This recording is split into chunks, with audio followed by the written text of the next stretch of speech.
Spongy ধোকা বানানোর জন্য 300 গ্রাম ছোলার ডাল দিয়ে 3টে কাঁচা লঙ্কা, 1 গ্রাম হিং আর একটু আদা দিয়ে বেটে একসঙ্গে নুন দিয়ে ফেটিয়ে নিলাম ভালো করে।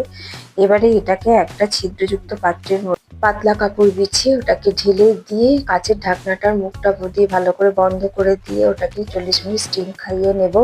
নিলেই রেডি হয়ে যাবে আমাদের ধোকা। এবারে এটাকে ঠান্ডা করে কেটে ভেজে তরকারি রান্না করব।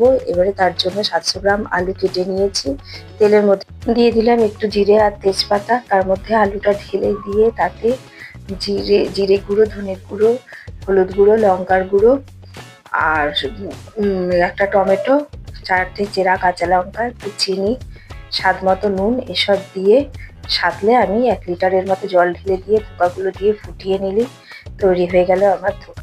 এই কন্টেনারের বদলে আপনারা ছিদ্রযুক্ত থালা হাঁড়ির মুখের উপর বসিয়েও করতে পারেন। আর এই ফুল রেসিপিটা আমার দেওয়া আছে, ডেসক্রিপশন বক্সে দেখে নেবেন।